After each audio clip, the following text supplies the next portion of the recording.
Hallelujah, praise the Lord. परमेश्वर की स्तुति हो। एक बार फिर से रोज़ की रोटी में आपका स्वागत है। और हमने पिछले दिनों देखा था कि घर बुद्धि से बनता है। और यहाँ पे वचन कह रहा है, बुद्धि ने अपना घर बनाया और उसके साथ तो खंभे गड़े हुए हैं। जी हाँ मेरे प्रियो, अगर खंभे गड़े होते हैं तो हमारा घर स्थिर रहता है। और आज हम मनन करेंगे परमेश्वर के वचन में, नीति वचन उसका 8वां अध्याय उसका 13वां वचन। यहाँ पर लिखा है, यहोवा का भय मानना, बुराई से बैर रखना है। जी हाँ मेरे प्रियो, कई बार हम इस बात को हम कहते हैं कि मैं तो यहोवा का भय मानता हूँ, मैं परमेश्वर का भय मानता हूँ।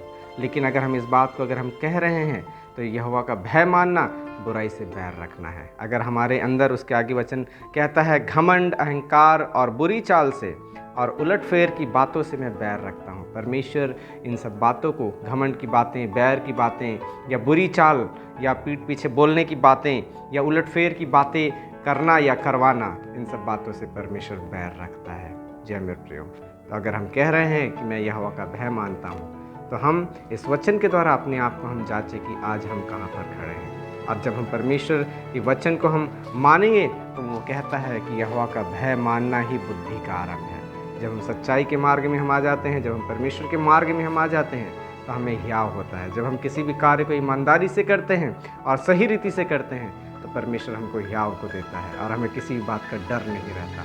हम सच्चाई के साथ हम खड़े हो सकते हैं और अपने जीत को हम परमेश्वर से हम पा सकते हैं।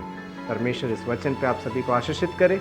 हम प्रार्थना करेंगे, परमेश्वर आज के दिन में हम सभी को ये आशीषित करे, और जितने भी इस वीडियो को देख रहे हैं, होने दे परमेश्वर उन सब के जीवन में आपकी आशीषें आ जानी पाए। उनके परिवार में हर एक सदस्य के ऊपर प्रभु जी आपकी सामर्थ आ जाने पाए, और उसके द्वारा सच्चाई के मार्ग में यहोवा का भय मानते हुए, बुराई से दूर रहते हुए आज हम सब अपने जीवन को हम जीने पाएँ, ताकि हमारे जीवन से परमेश्वर प्रसन्न हो और परमेश्वर के नाम की महिमा होने पाए। आमेन। परमेश्वर आप सभी को आशीषित करे। आज का दिन शुभ हो। शालोम।